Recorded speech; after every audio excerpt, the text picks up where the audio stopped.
She thought her secret was safe until her son looked up with those familiar blue eyes. Kimberly's coffee mug shattered against the classroom floor as she stared at the man filling her doorway. Harold Bennett.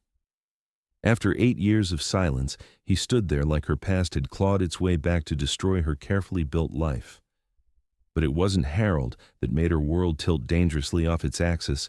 It was 7-year-old Malik beside her, looking up with those unmistakable Bennett blue eyes that belonged to the wrong father. The silence stretched like a rubber band about to snap.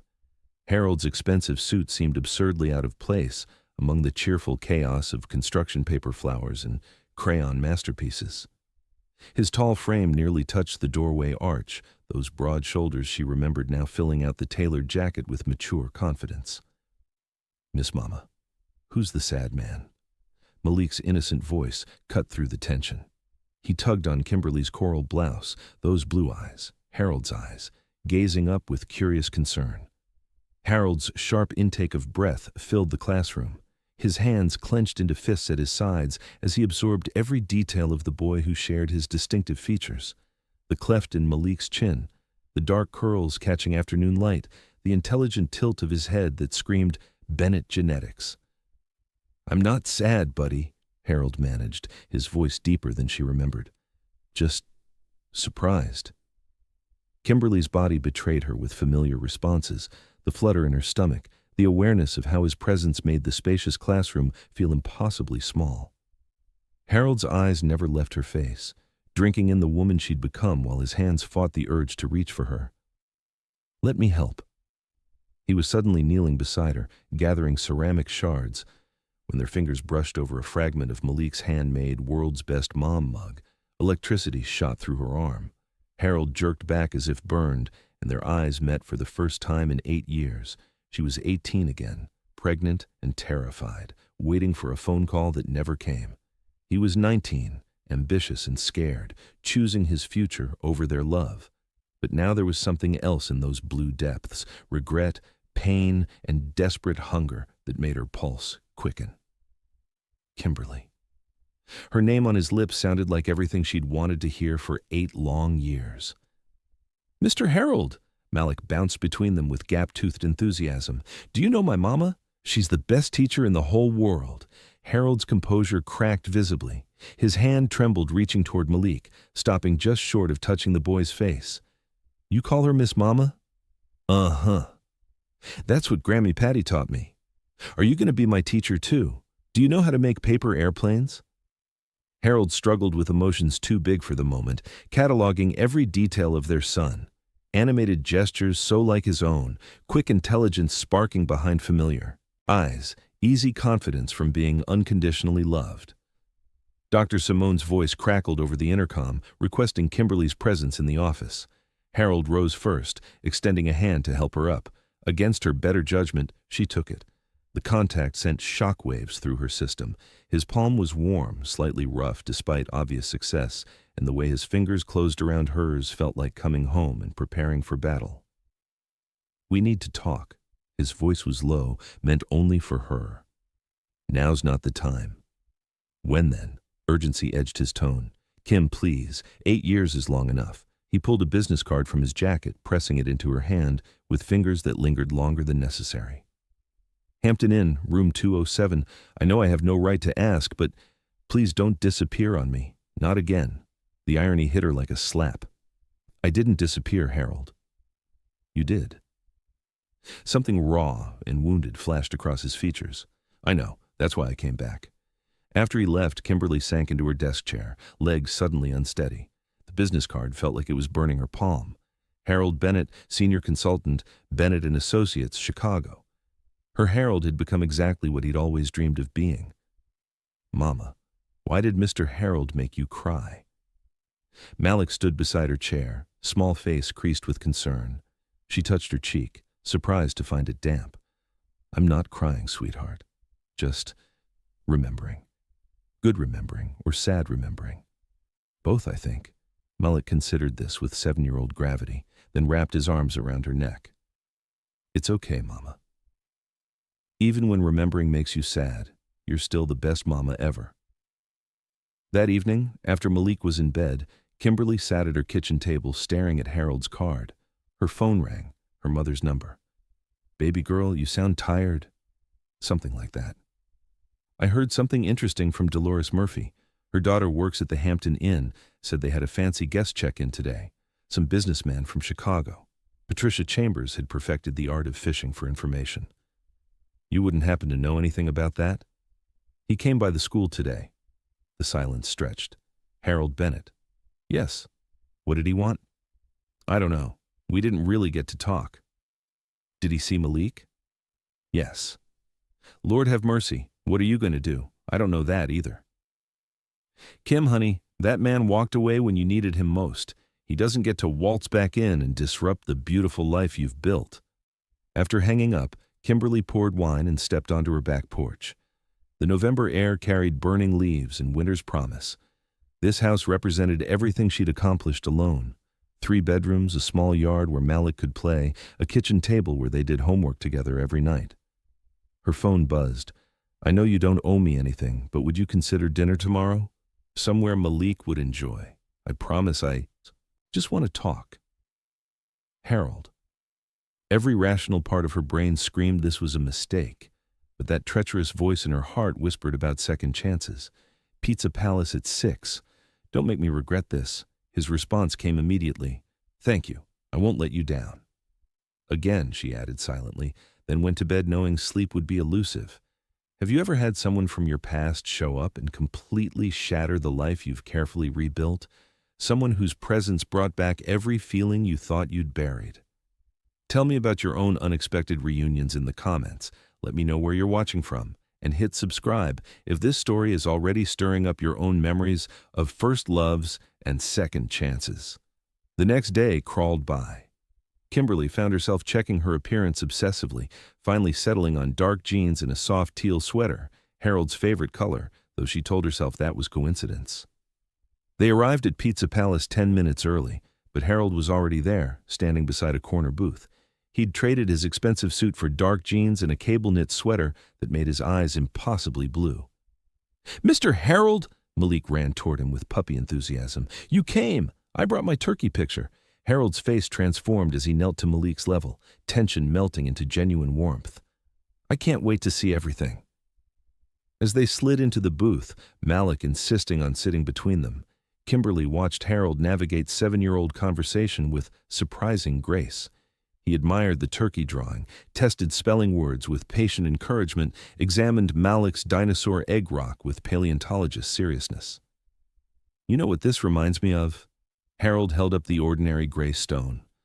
"When I was your age, I found a rock exactly like this. I was convinced it was a dinosaur egg too." "Really? What happened to it?" "I kept it on my dresser for years, pretending that one day it would hatch and I'd have my own baby dinosaur." Malik giggled. "That's silly." "Rocks don't hatch." "You're right. But sometimes it's fun to pretend, don't you think?" Watching them together, Kimberly felt caught between past and present. Harold's laugh hadn't changed, that rich, warm sound that had once made her feel like the funniest person alive. But there were differences, too. Lines around his eyes that spoke of stress and responsibility, a careful quality to his words, as if constantly editing himself. "Mama, can Mr. Harold come see my room? I want to show him my Lego castle." "Oh, sweetheart, I don't think—" "Actually," Harold interrupted gently, "I'd love to see your castle, if it's okay with your mama." The drive to their house was filled with Malik's chatter from the back seat. Inside, Harold stood in her living room looking like expensive art in a cozy gallery. But when Malik tugged him toward the hallway, Harold followed with genuine interest. In Malik's room, surrounded by organized childhood, chaos. Harold knelt beside the elaborate Lego construction and listened with focused attention as Malik explained every architectural detail. "And this tower is for the princess, but she's not trapped because she's strong and can fight dragons herself." "That's exactly how princesses should be," Harold agreed solemnly, "strong and capable." After Malik's bedtime routine, bath, pajamas, story time, Harold lingered in the hallway, clearly reluctant to leave. You could read him a story, if you want." The grateful smile that spread across Harold's face was like sunrise after the longest night. Sitting on Malik's bed, reading Where the Wild Things Are in voices that made their son laugh until his eyes grew heavy, Harold looked like he belonged there, like this had always been his life, his family, his place in the world. After Malik drifted off, they stood together in the doorway, watching their son's peaceful face in the glow of his nightlight. "He's perfect," Harold whispered. "Absolutely perfect. He is. He's the best thing I've ever done." They moved to the living room, settling on opposite ends of her couch with careful distance. The silence stretched between them, heavy with 8 years of unspoken words. "Why now?" she asked finally. Harold stared at his hands. "Because I never stopped thinking about you. Because I never stopped regretting the day I left. Because I built a whole life trying to prove I was worthy of you, only to realize none of it mattered if you weren't in it. You don't get to do this.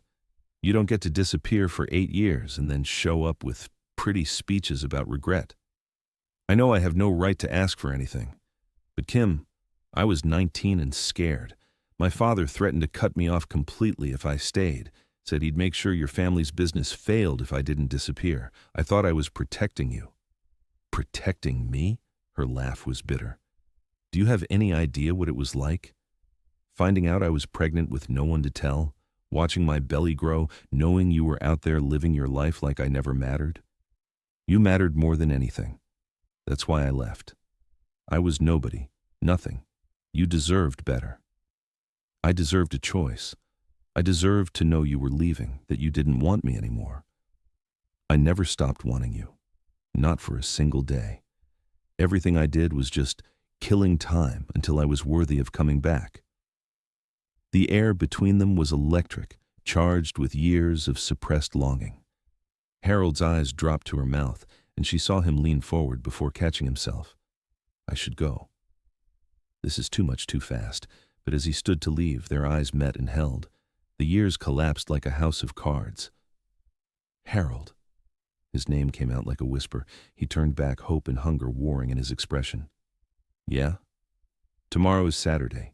Malik has soccer practice, then we usually go to the park. If you wanted to join us." The smile that spread across his face was like watching the sun rise over the ocean. "I'd love that. More than you know." That night, Kimberly lay awake, staring at the ceiling, her mind spinning through every conversation. Her phone lit up with a goodnight text, and she found herself staring at his name like a teenager with her first crush. In her bedroom mirror, she paused. Her cheeks were flushed, her eyes bright with something she'd almost forgotten how to feel. For the first time in 8 years, she looked alive. But as she brushed her teeth, reality crept back in. Harold Bennett wasn't the boy who'd loved her once. He was a successful businessman with a life in Chicago. What happened when his consulting project finished? When he realized loving Malik from a distance was easier than daily parenting reality? Could she risk her heart again? More importantly, could she risk her son's? As she drifted off to sleep, Kimberly's last thought was of Harold's hands, tucking Malik's blanket around small shoulders, so gentle and sure, like he'd been doing it every night for 7 years instead of experiencing it for the first time. Maybe some people really did deserve a second chance. Chapter 2. Saturday arrived with crisp November sunshine. Kimberly changed clothes 3 times before settling on jeans and a fitted sweater that brought out her eyes. Not to impress Harold, she told herself. The lie felt thin. Malik bounced around the kitchen like a pinball, too excited about Harold's promised appearance to focus on cereal. What if he knows soccer tricks? Tommy's dad showed him how to kick the ball between your legs. At the soccer field, Kimberly watched Harold navigate small-town parenting dynamics with surprising grace. He introduced himself to other fathers without fanfare, complimented Coach Martinez, and somehow avoided the subtle interrogation newcomers usually faced. During warm-ups, when Malik struggled with a drill, Harold jogged onto the field without being asked. He demonstrated footwork with patient encouragement, celebrated small victories with genuine enthusiasm, and helped several other children without overstepping the coach's authority. "Your husband seems natural with kids," commented Sarah Chen, whose son played midfielder. "Has he coached before?" Kimberly's correction died in her throat as she watched Harold high-five Malik after a successful goal attempt. Something like that. After practice, they walked to Riverside Park, Malik chattering between them about everything and nothing. The autumn sun filtered through bare branches, and for a moment, Kimberly could almost pretend this was their normal Saturday routine. "Push me on the swings, Daddy Harold," Malik called out, already running toward the playground. Harold stopped walking so abruptly that Kimberly nearly collided with his back. The word hung in the air between them, charged with implications neither was ready to address. "How high do you want to go, buddy?" Harold's voice was carefully steady despite the slight tremor at the edges. "To the moon." "The moon's pretty far. We might have to work up to it." Watching them, Harold's strong hands careful on the swing chains, Malik's delighted laughter echoing across the park, Kimberly felt years of walls beginning to crumble. Her phone buzzed with a text from James. "Picking up Malik tomorrow at noon for our monthly dinner. Hope you haven't made other plans." She'd forgotten completely. In Harold's return chaos, she'd forgotten about James's scheduled visit. Her son had never been enthusiastic about these obligatory dinners, but James insisted on maintaining contact. "Mama, come swing with us," Malik called out. Before she could protest, Harold was there, his hand light on her lower back, guiding her toward the empty swing. The casual touch sent electricity racing up her spine. "When's the last time you've been on a swing?" Harold asked, settling his hands on the chains to give her a gentle push. "I honestly can't remember." "Higher, Mama." "You're not even trying." Harold's laugh rumbled behind her as he gave her another push. "Your mama's out of practice. We'll have to teach her how to have fun again."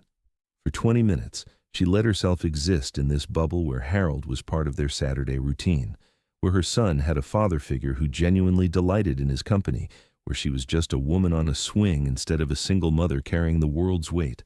But bubbles were fragile things. "Well, well, isn't this cozy?"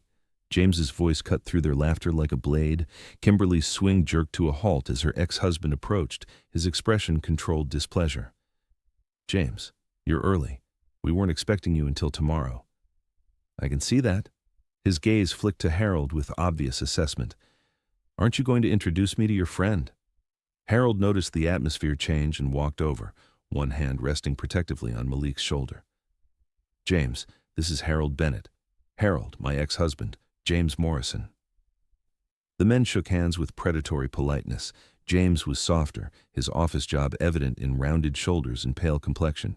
Harold looked like he could break him without effort. "Bennett? That name sounds familiar. From around here originally?" "A long time ago." "Daddy James." Malik ran over with his usual enthusiasm, though his smile seemed forced. "Did you come to play at the park, too?" "Actually, I came to see if you wanted dinner tonight instead of tomorrow." "I have tickets to that animated movie you mentioned." Malik's face lit up genuinely. "Can we, Mama?" "Of course, sweetheart." "What about Daddy Harold?" "Can he come too?" The innocent question created a minefield none of the adults were prepared to navigate. James's expression hardened. Harold looked like he'd rather be anywhere else. Kimberly felt like she was watching a slow-motion collision. "I think this should be just our time," James said carefully. "Just you and me, like always." "But Daddy Harold is fun. He taught me soccer tricks." "Daddy Harold?" James's voice was dangerously quiet. He turned to Kimberly with winter ice eyes. "How long has this been going on?" "James, not here, not in front of Malik." "No, I think this is exactly where we need to have this conversation. You couldn't wait 5 minutes after our divorce to move another man into my son's life." "He's not your son." The words came from Harold, quiet but carrying absolute certainty. Both James and Kimberly turned to stare, but Harold's attention was entirely on Malik, who was looking between the adults with growing confusion. "Excuse me?" James's voice cracked like a whip. "Malik is my son, biologically, and I think it's time everyone stopped pretending otherwise." The world stopped turning. Kimberly felt blood drain from her face as 8 years of secrets exploded in the autumn air. Malik's wide blue eyes darted between adults, trying to process words too big for his understanding. "Is that true?" James demanded, turning on Kimberly with furious betrayal. "All these years you let me believe. I never lied. You knew I was pregnant when we got married. You knew the timing. But you let me think. You let me raise him as my own. You wanted to raise him as your own. You insisted it didn't matter who his biological father was. That was before I knew his real father was Harold fucking Bennett. The crude language made Malik flinch, and Harold stepped forward with fluid violence readiness. Watch your mouth around my son. Your son? Where were you for his first 7 years? Where were you for nightmares, first steps, first words, first day of school? Each accusation hit Harold like physical blows, and Kimberly watched him absorb guilt and pain without flinching. Because James was right. Harold had missed everything that mattered. You're right, Harold said roughly. I wasn't there. I made choices I'll regret forever. But I'm here now, and I'm not going anywhere. We'll see about that. James's smile was cold and calculating. We'll just see about that. He knelt to Malik's level, his expression softening with obvious effort. Come on, buddy. Let's go get ice cream before the movie. Malik looked between Harold and James with heartbreaking confusion. But I want Daddy Harold to come too. Not today, sweetheart, Kimberly said, forcing calm into her voice. Today is your special time with Daddy James. Harold will still be here when you get back. The promise felt like jumping off a cliff. After James drove away with Malik, the park felt eerily quiet. Harold sank onto a bench, head in hands, and Kimberly sat beside him with careful distance. I'm sorry. I shouldn't have said that. Not like that, not in front of him. No, you shouldn't have. But maybe it was time. I've been carrying that secret so long, I'd almost convinced myself it was protecting him. Were you ever going to tell me? If I hadn't come back, would I have ever known I had a son? The honest answer sat, like lead in her throat. I don't know. I thought about it after the divorce. But you'd made it clear you didn't want this life. I couldn't bear the thought you might not want him either. Harold lifted his head, tears tracking down his cheeks. Not want him? Kim, he's the most incredible kid I've ever met. Watching him exist is like witnessing a miracle I had no part in creating. But you did create him? He has your curiosity, your way of thinking, your ridiculous ability to make friends with anyone. He got the best parts of both of us. They sat processing the wreckage of their careful reintroduction. Everything had changed in minutes. There was no going back to cautious politeness. What happens now? Harold asked. I don't know. James isn't going to let this go. Let him fight. I've got resources and 8 years of guilt driving me to fight for this family. This family. The word sent dangerous warmth through her chest. Her phone rang. Unknown number. Miss Chambers? This is Patricia Wells from Children's Services. I've received some concerns about your son's living situation that we need to discuss. Monday morning? The bottom dropped out of Kimberly's world. She met Harold's eyes and saw her panic reflected there. After hanging up, she turned to Harold with numb shock. James called Children's Services. He's claiming you're an unstable influence. Harold's hands clenched into fists. That bastard! He's scared. He raised Malik for 5 years. In his mind, you're a stranger trying to steal his son. And in my mind, he's the stranger who got to raise my son while I was playing fool in Chicago. The bitter truth hung between them. Two men who loved the same child for different reasons, and Kimberly caught in the middle with everything hanging in the balance. Later that evening, after Malik returned quiet and subdued, Kimberly tucked him into bed with extra care. Mama, why was everyone angry today? She smoothed his curls, searching for words to explain adult complexities to pure heart. Sometimes grown-ups disagree about important things, but that doesn't mean any of us love you less. Is Daddy Harold really my daddy? Like, my real daddy? The question she'd been dreading, asked with innocent directness. Yes, sweetheart, he is. Then why wasn't he here before? How do you explain abandonment and fear and 1,000 small choices that led to 8 years of separation? Sometimes people make mistakes because they're scared. But he's here now, and he wants to be part of our family very much. Good. I like having a daddy who looks like me.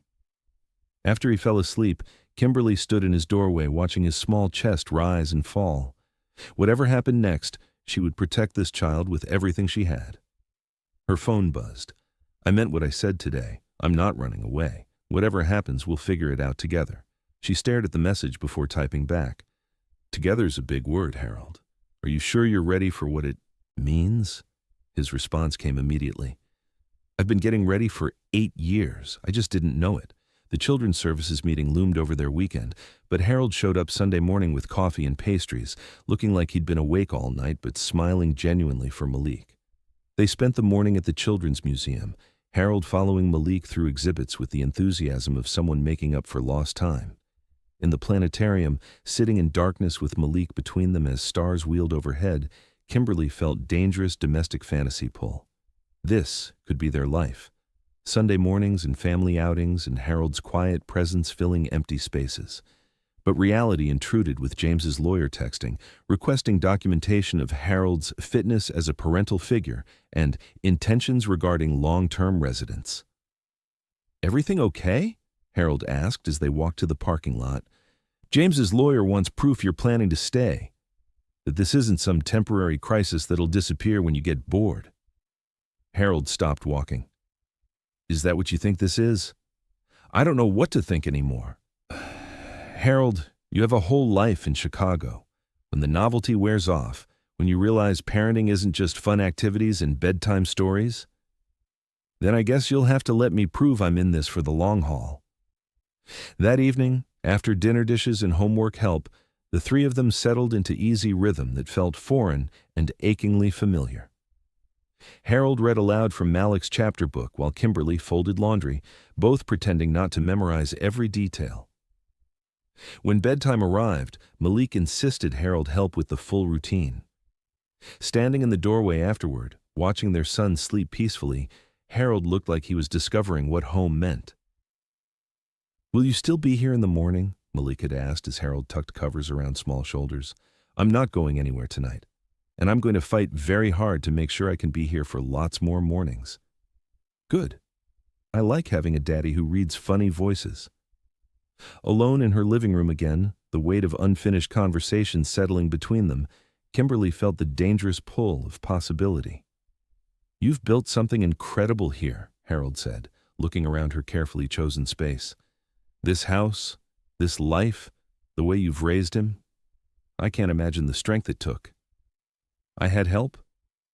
But yes, there were nights when I didn't think I could do it alone. You shouldn't have had to. But I did. And I survived, and so did he. Harold, I need you to understand. We're not some charity case waiting to be rescued. We're a family already. Complete. If you want to be part of this, it has to be because you genuinely want this life, not because you feel guilty. Harold leaned forward, elbows on knees, hands clasped tightly. Can I tell you something? About why I really came back? She nodded. 3 months ago, I was in a Chicago conference room, presenting to executives who didn't care about the communities they were changing. I was wearing a $2,000 suit, making more in an hour than most people here make weekly. And I realized I couldn't remember the last time I'd done something that mattered. He stood and walked to her window, looking out at the quiet street where they'd both grown up. That night, I came home to an empty apartment that cost more than your mortgage, and I couldn't stop thinking about this place, about you, about the life I threw away because I thought success was more important than love. Harold. Let me finish. I started researching small-town projects, telling myself it was business, but every proposal I wrote was really just an excuse to find my way back here, back to you. And when you saw Malik? When I saw Malik, I knew I was home. That beautiful, brilliant boy who has your smile in my eyes and this incredible spirit. Kim, he's not just my son. He's my second chance at becoming the man I was meant to be. The honesty in his words broke down another wall around her heart. The man you were meant to be? The man who chooses love over ambition, family over success, home over everything else. The man who fights for what matters instead of running when things get complicated. Things are about to get very complicated. We'll see what everyone else sees when they look at Malik. A happy, healthy, well-adjusted child surrounded by people who love him. We'll face it together, Kim. All of it. Together. The simple words sent warmth spiraling through her chest. I'm scared, she whispered. So am I. I'm terrified I'll mess this up, hurt you again, disappoint him, but I'm more terrified of walking away and spending my life wondering what we could have been. The space between them seemed to shrink. Kimberly found herself studying familiar planes of his face, the strong jaw she'd once traced, the mouth that had whispered her name in darkness, the eyes that had seen her heart at its most vulnerable. Kim. Her name on his lips was question, plea, promise she wasn't sure she was brave enough to accept. We should talk about boundaries. Taking things slow, not confusing Malik. Is that what you want? Boundaries? His question hung loaded with years of suppressed longing. She could feel his warmth, smell the familiar scent beneath expensive cologne.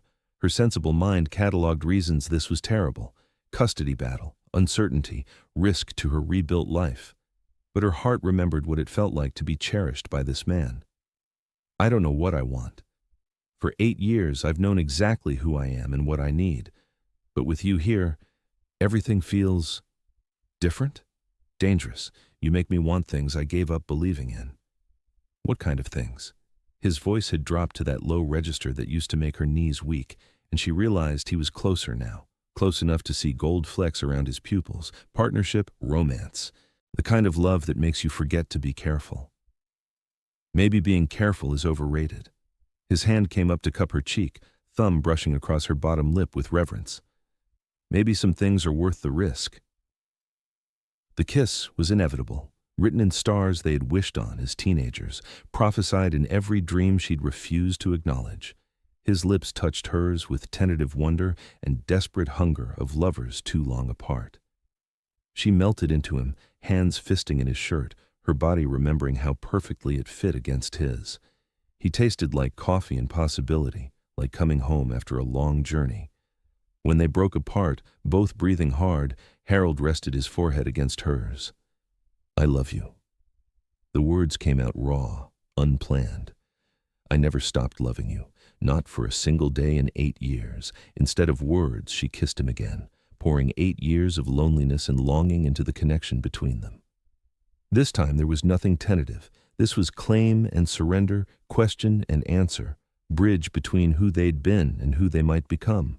His hands tangled in her hair, and she remembered how he used to love the texture, how he'd spend hours running fingers through natural curls she'd learned to embrace. The memory made her bold, made her press closer, until there was no space between them. A sound from upstairs broke the spell. Malik calling out in sleep. They sprang apart like guilty teenagers. I should check on him, Kimberly whispered. I'll wait here. She found Malik twisted in sheets, mumbling about dinosaurs and soccer balls.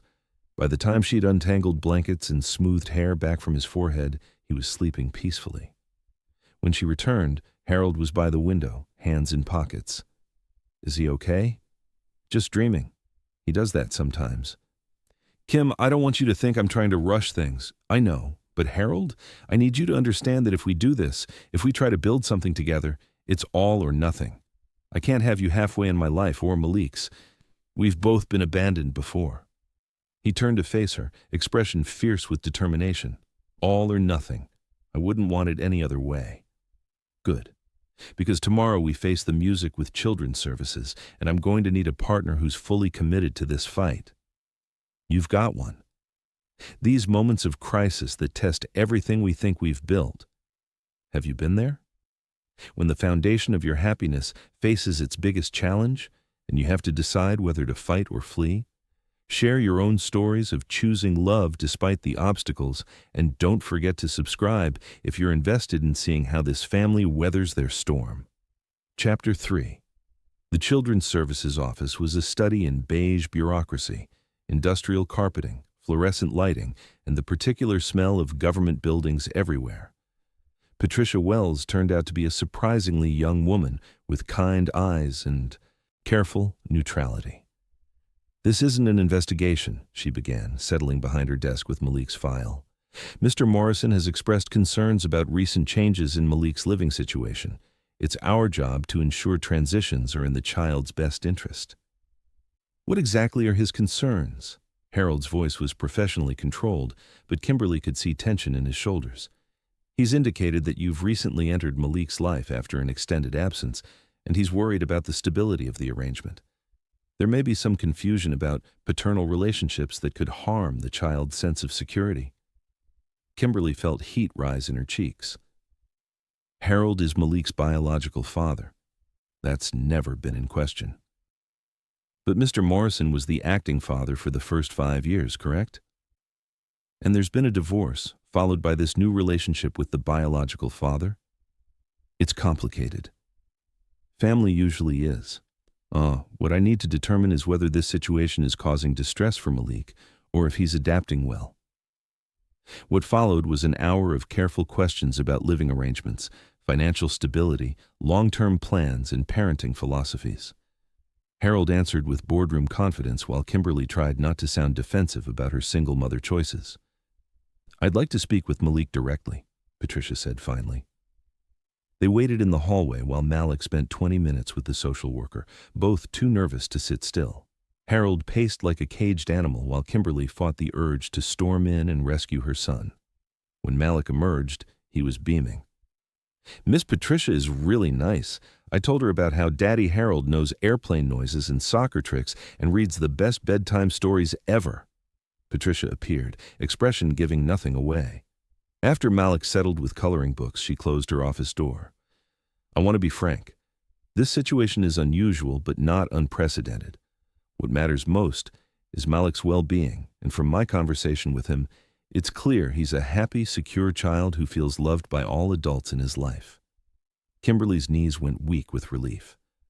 "However, I am concerned about potential ongoing conflict between the father figures.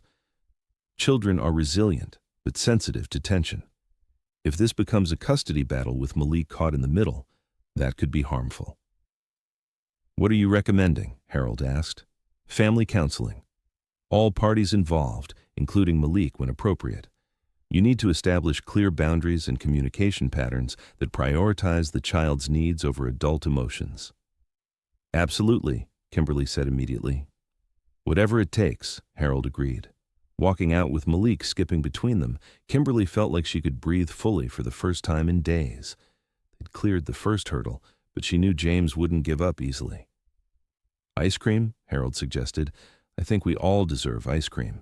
At the parlor, watching Malik attack a sundae while Harold patiently wiped chocolate sauce off small fingers, Kimberly allowed herself a moment of pure happiness. Whatever battles were coming, this moment was perfect. Her phone buzzed. "Enjoy your little victory. This is far from over. Jay."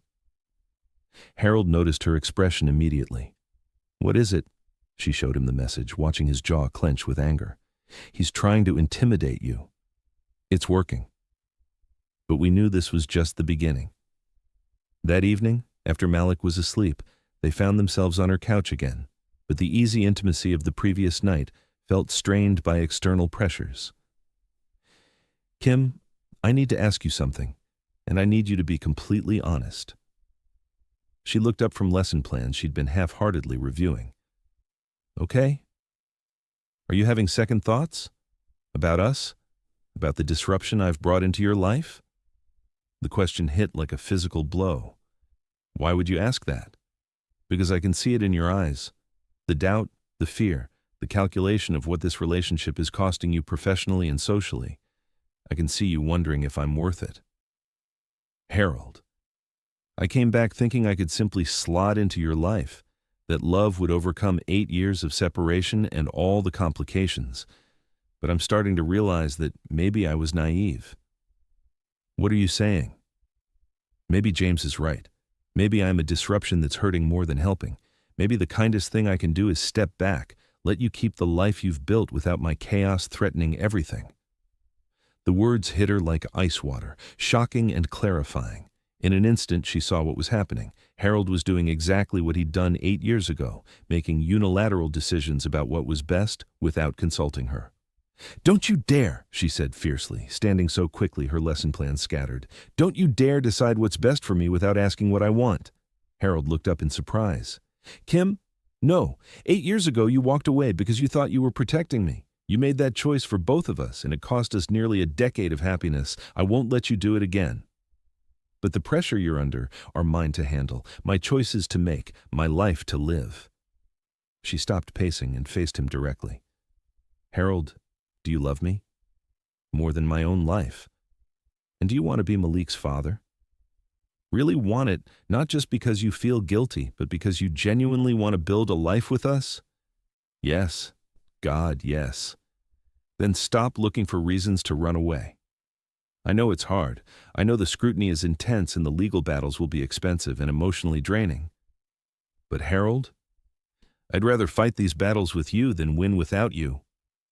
Something shifted in Harold's expression, doubt and fear giving way to something fiercer. "Are you sure? Really sure? Because once we dig in and fight, there's no going back to simple." "Good. I don't want simple. I want messy and permanent and worth fighting for. Even if it costs you professionally? My career matters, but my family matters more." She cupped his face in her hands.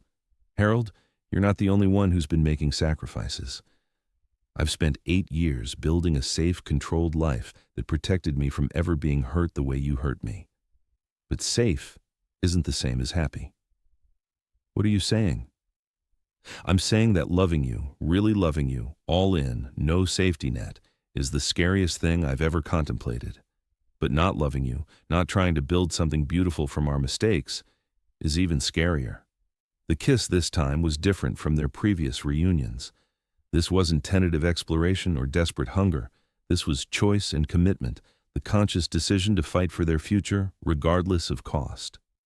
When they broke apart, Harold rested his forehead against hers. "So, what do we do?" "Together. We figure it out together, one day at a time, one challenge at a time. And we stop giving other people veto power over our happiness." "I like that plan." "Good. Because tomorrow we're going house shopping." Harold pulled back in surprise. "House shopping? For us? For our family? It's time to stop living in separate spaces and start building a home that belongs to all 3 of us." The smile that spread across Harold's face was like watching sunrise over the ocean. "Are you proposing to me, Kimberly Chambers?" "I'm proposing that we stop being afraid of what other people think and start living like the family we want to be. Yes to all of it. The house, the family, the lifetime of figuring it out as we go. Yes to you, Harold Bennett, forever this time." But their second kiss was interrupted by crisis that would test every promise they'd just made. The next few weeks blurred together in a kaleidoscope of family therapy sessions, house hunting, and the careful work of rebuilding trust. But their fragile peace was shattered by a phone call that changed everything. Kimberly was teaching fractions when her classroom phone rang. Dr. Simone's voice was unusually strained. "Kimberly, I need you to come to the office immediately. Bring your purse and car keys." The walk felt endless, her mind racing through possibilities. When she arrived, she found Dr. Simone with a grim expression and a uniformed police officer. "Miss Chambers, I'm Officer Rodriguez. We need to talk about Malik." The words hit like a physical blow. "Is he hurt?" "What happened?" He's fine physically, but there's been an incident. He was removed from his classroom about an hour ago by someone claiming to be his father." The world tilted sideways. "What do you mean removed? By who?" "A man matching James Morrison's description signed him out using proper identification and claiming a family emergency. The secretary followed protocol and released the child to him. But James doesn't have custody during school hours. He's only supposed to have supervised visits. We're aware of that now. We've issued an Amber Alert and are treating this as parental abduction." Dr. Simone looked stricken. "The secretary is new and didn't realize James's custody was restricted. She saw paperwork showing him as Malik's father and assumed, 'Where is he? Where did he take my son?'" Harold burst through the office door, his face white with terror and fury. "Have you found him?" Officer Rodriguez repeated the information, and Kimberly watched Harold struggle to process that someone had taken their child. "This is my fault," Harold said, voice raw with self-recrimination. "I pushed too hard, moved too fast. I made him desperate enough to do something this stupid. No, this is James's choice. We are not responsible for his actions." Her phone rang. James's name on the caller ID made everyone freeze. "Answer it," Officer Rodriguez instructed, gesturing to recording equipment. "Keep him talking as long as possible."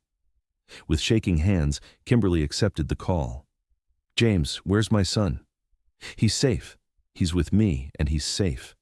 You need to bring him back right now. This isn't legal, and you're scaring him." "Am I?" "Because when I picked him up, he was excited to have an adventure with Daddy James. He doesn't seem scared at all." "Where are you?" "Somewhere Harold Bennett will never find us. Somewhere I can give Malik the stable, consistent life he deserves without the chaos you two have brought into his world." "James, listen to me. Whatever you think you're accomplishing, this isn't the way. Malik needs his mother. He needs to come home. Malik needs to be protected from the instability you call home, from the man who abandoned him once and will abandon him again. Harold isn't going anywhere. We worked it out in therapy. Shared custody was a fantasy. You think Harold's going to be satisfied playing second fiddle? He's talking about adoption, about changing Malik's last name, about erasing me completely." Kimberly's heart sank, realizing James had been monitoring their conversations, that their private discussions had been twisted into conspiracy evidence. "James, you're Malik's father too. No one wants to erase you." "Then prove it. Tell Harold to back off, to go back to Chicago. Tell him some families are worth preserving." "I can't do that. I won't do that." "Then I guess we have a problem." The line went dead, leaving Kimberly staring at her phone with terror and disbelief. In an hour, her world had collapsed into every parent's worst nightmare. Her child was missing, taken by someone she'd once trusted. Harold's arms came around her, solid and reassuring. But even his presence couldn't quiet the voice whispering that this was all her fault, that her choices had put Malik in danger.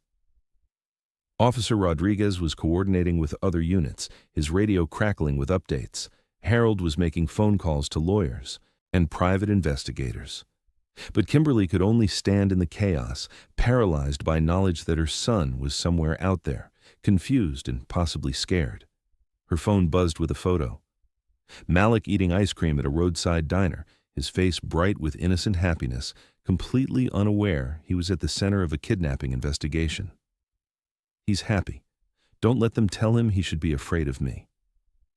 "They're moving," Officer Rodriguez said, studying metadata. "That diner is 2 hours north, on the highway toward the state line." "He's running," Harold realized. "He's planning to take Malik out of state. If James crossed state lines, legal complications would multiply exponentially. What was currently a local custody dispute would become federal kidnapping, with media attention and legal complexity that entailed. We have to find them before this gets worse, before Malik realizes what's happening." But even as she spoke, Kimberly knew the damage was already done. Whatever resolution they found, Malik would remember this day forever. He would remember being taken from school, being driven away from everything familiar, being used as a pawn in a game he didn't understand. The thought broke her heart in ways she hadn't known were possible. All she'd wanted was to give her son a complete family, to heal wounds from her past, to build something beautiful from mistakes.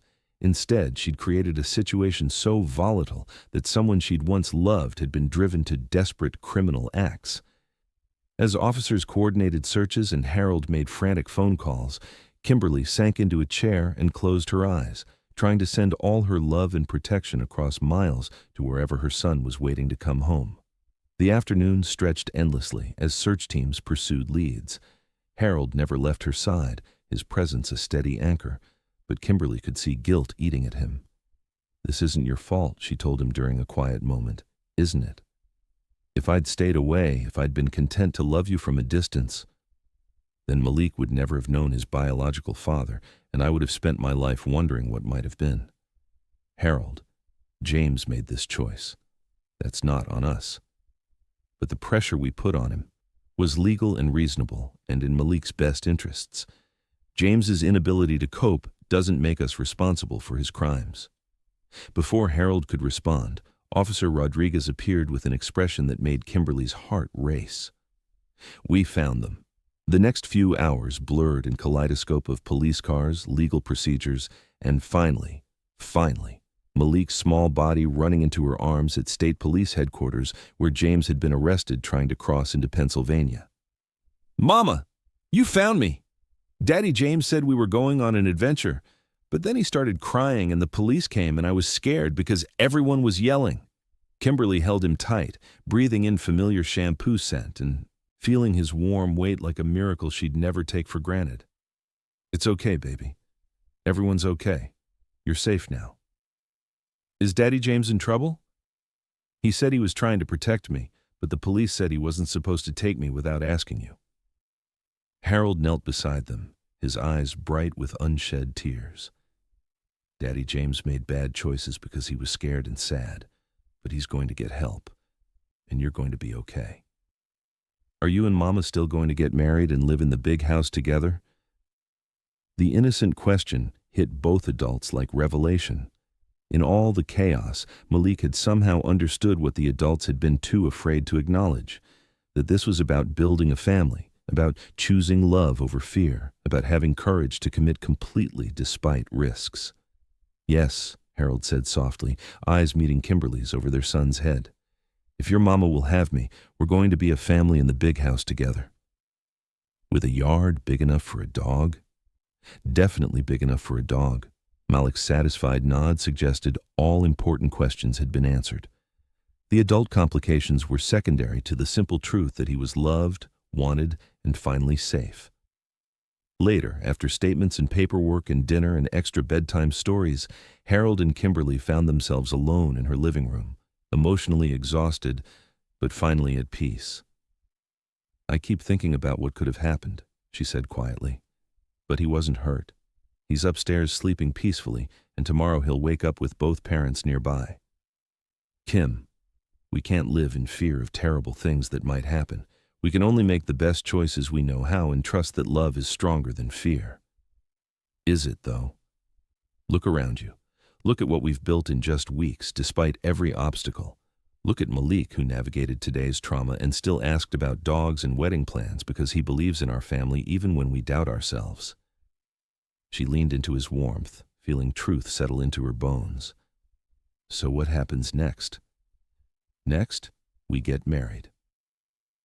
We move into the house with the big yard. We adopt a dog and figure out custody arrangements and probably go to more therapy sessions than any of us want. Next, we build the life we should have had 8 years ago, and we don't let anyone convince us we don't deserve it." "That sounds perfect." "It won't be perfect. It'll be messy and complicated, and sometimes we'll probably want to kill each other." "You stole my line." "I'm stealing all your best lines from now on. That's what husbands do." The word husband sent warmth spiraling through her chest, dangerous and intoxicating, and finally within reach. Outside her window, snow began to fall again, covering the world in fresh possibility. Tomorrow would bring new challenges, legal proceedings for James, custody modifications, the complex work of healing wounds this crisis had created. But tonight, their son was safe. Upstairs, the man she loved was holding her close, and the future stretched ahead bright with promise. They'd survived the storm that threatened to destroy everything they were building. Now it was time to see what they could create from the wreckage, what kind of family could rise from ashes and fear and the simple revolutionary act of choosing love over safety. Chapter 4. 3 months later, the elementary school auditorium buzzed with excited energy as parents and community members gathered for the annual spring art show. Colorful displays lined the walls, showcasing everything from finger-painted masterpieces to sophisticated sculptures revealing surprising talent in small hands. Kimberly smoothed her soft blue dress nervously, the one Harold had chosen because it brought out her eyes. The past months had been a whirlwind of legal proceedings, therapy sessions, house moving, and the careful work of rebuilding trust. But tonight felt different. Tonight felt like celebration. "You look beautiful," Harold murmured, his hand warm on her lower back as they navigated through the crowd. He'd traded expensive business suits for the casual elegance that suited their small-town life, though he still carried himself with quiet confidence that had made her fall in love at 17. "I'm nervous. All these people, all the gossip about everything that happened. Let them talk. We know what we've built, and so does Malik. That's all that matters. They found Malik's section easily. His artwork was impossible to miss, a vibrant display drawing admiring comments from everyone who passed. His centerpiece was a large painting titled My Family, featuring stick figures with careful detail, Mama with curly hair and teacher clothes, Daddy Harold with blue eyes and tall height, and in the corner, a smaller figure labeled Daddy James with a sad face but a heart drawn on his shirt. He included James, Harold observed, voice carefully neutral. Dr. Martinez said that was healthy. Children process trauma by incorporating all experiences, even difficult ones. James had been sentenced to community service and mandatory counseling after pleading guilty to custodial interference. The courts had suspended his visitation rights pending successful completion of anger management therapy. But he'd sent Malik a birthday card with promises to work on being the kind of father who made good choices.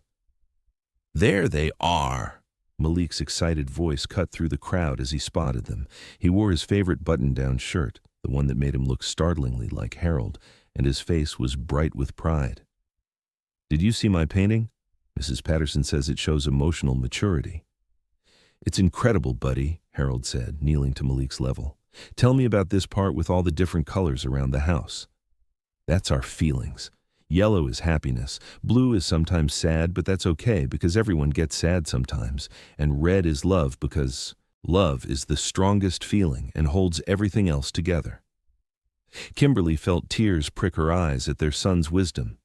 8 years old now, Malik had navigated their blended family complexities with remarkable resilience, asking thoughtful questions and accepting honest answers with the adaptability that made children braver than adults. And this part, Harold pointed to a section where rainbow colors swirled together. That's where all the feelings mix together and make something new. Like how you and Mama were sad apart but happy together, and how Daddy James was sad but he's trying to get better, and how I was confused, but now I understand that families can be lots of different shapes and still be full of love. Adult conversations around them faded as Harold and Kimberly absorbed their son's profound understanding. This was why they'd fought so hard, endured scrutiny, refused to give up when things got difficult, so Malik could grow up understanding that love was complex but worth fighting for. "Kimberly! Harold!" Patricia's voice called out as she approached with Derek Thompson. Her relationship with Derek had been the town's talk for weeks. Two middle-aged adults finding love after years of friendship, proving second chances weren't just for the young. "Patricia, you look lovely," Harold said warmly, and Kimberly marveled at how naturally he'd integrated into their community's social fabric. "Derek's been helping me with my garden," Patricia said, cheeks pink with happiness. "Turns out he has quite the green thumb." "Congratulations, by the way," Derek added with a smile that made Patricia blush deeper. "I heard the adoption papers were finalized." "Last week," Harold confirmed, arm tightening around Kimberly's waist. "Malik Bennett Chambers, officially and legally." They'd chosen to hyphenate, honoring both Harold's biological connection and Kimberly's role as the constant parent. The decision required compromise from everyone, but it felt right, a name acknowledging their journey while pointing toward their shared future. "Harold Bennett Chambers has a nice ring to it too," Patricia said with knowing smile. "When's the wedding?" "June," Kimberly replied, feeling familiar flutter of excitement and nerves. "Small ceremony in the backyard of our new house, just family and close friends." Their house, the Victorian on Elm Street that Harold had bought sight unseen in a gesture of faith that still took her breath away. They'd spent months making it theirs, painting rooms and planting gardens and creating spaces where their blended family could flourish. "I hope you'll let me cater the reception," Derek offered. "Consider it a wedding gift from someone grateful that Harold Bennett coming home helped the rest of us realize it's never too late to take chances on love." The generous offer touched Kimberly deeply. Derek's initial jealousy had transformed into genuine friendship as he'd watched Harold's commitment prove itself through crisis and daily life. More importantly, Derek's growing relationship with Patricia had shown everyone that love stories came in many forms. "That would be wonderful. Thank you." The crowd was thinning as families collected artwork and prepared to head home. Malik had been claimed by his friend Tommy's parents for a sleepover, leaving Harold and Kimberly alone for the first time in days. Walking to their car under soft streetlight glow, Kimberly felt profound contentment from watching their life pieces settle into place. Not perfect.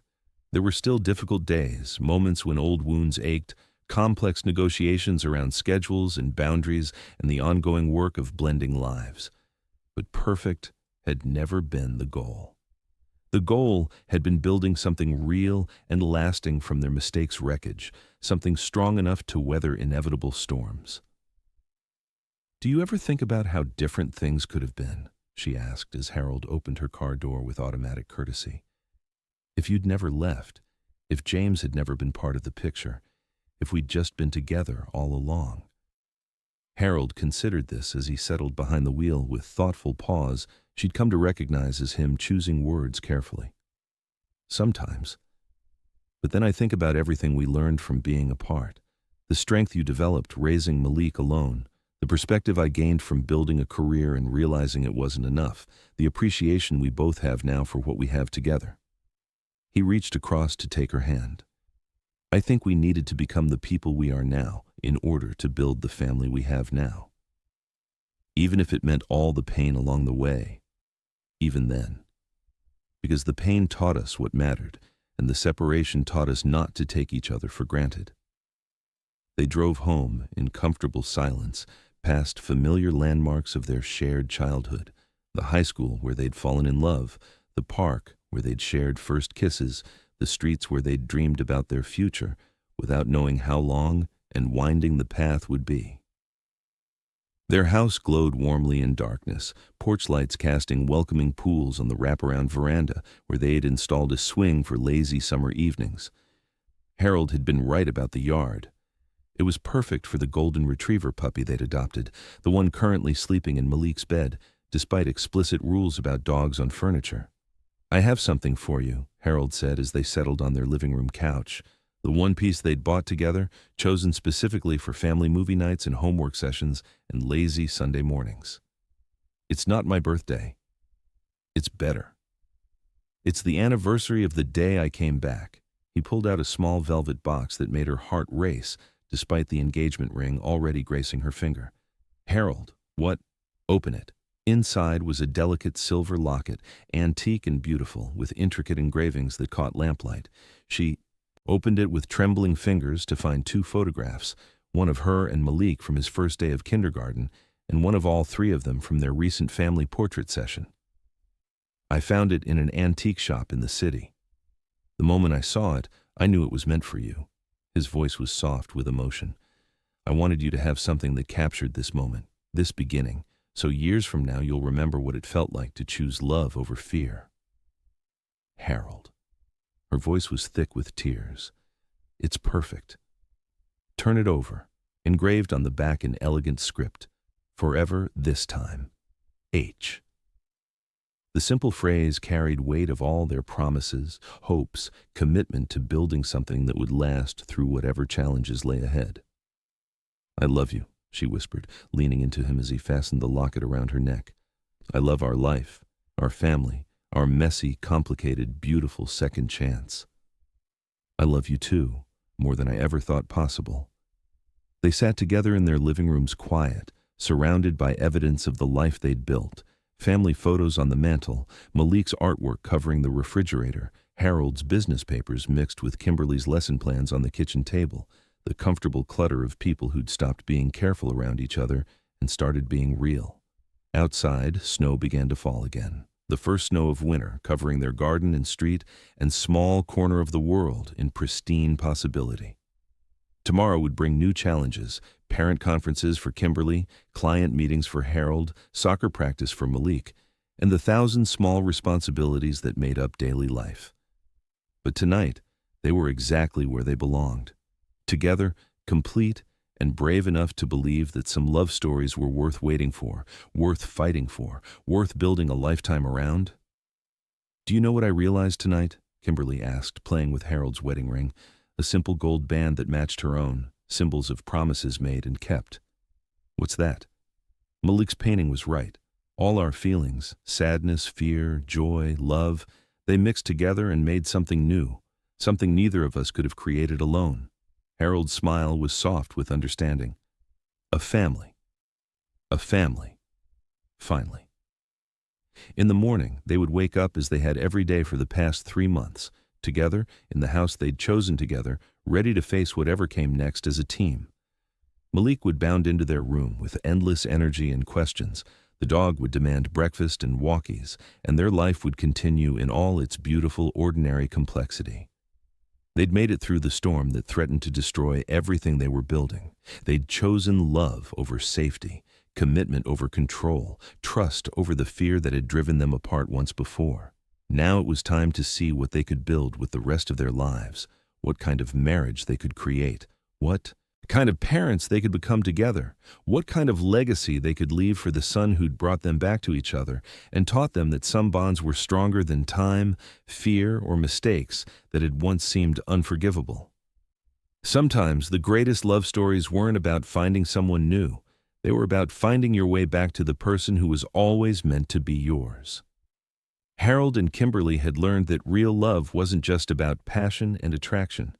It was about showing up, making hard choices, and proving that some bonds were stronger than time, fear, or other people's opinions. Their story reminded everyone who witnessed it that children see love in its purest form. Malik had recognized his father not through DNA tests or legal documents, but through those familiar blue eyes and the way Harold naturally fit into their world. Sometimes the heart knows what the mind struggles to accept. Have you ever had to choose between what felt safe and what felt right? Has someone from your past ever returned to change everything you thought you knew about your future? Tell me about your own second chance stories in the comments below. And if you believe in love that finds a way against all odds, hit that subscribe button and ring the notification bell. Tomorrow's story will warm your heart just as much.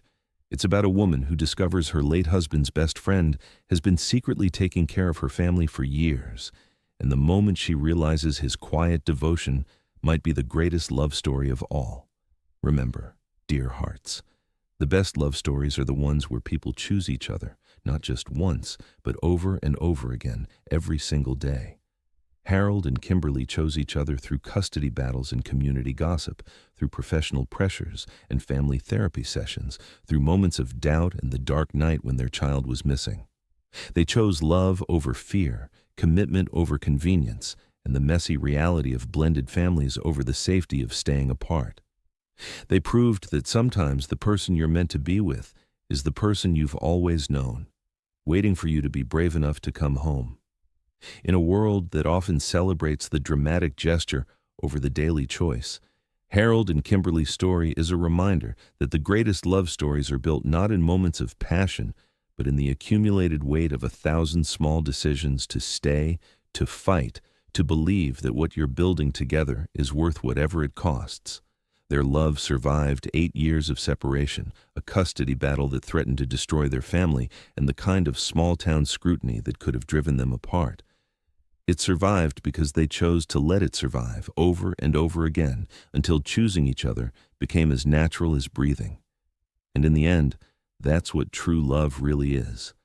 Not a feeling that sweeps you away, but a choice you make every day to build something beautiful with. Someone who's worth the effort. Harold and Kimberly found their way back to each other, not because it was easy, but because it was right. Their story proves that some journeys are worth taking no matter how long the road, and some people are worth fighting for, no matter how high the cost. Love doesn't always win because it's the strongest force in the universe. Love wins because people choose to let it win, day after day, choice after choice, until choosing love becomes the most natural thing in the world. May we all be brave enough to choose love when it matters most, and wise enough to recognize that the greatest love stories are often the ones where people find their way back home to each other, carrying all their scars and wisdom and hard-earned understanding of what it means to love someone completely.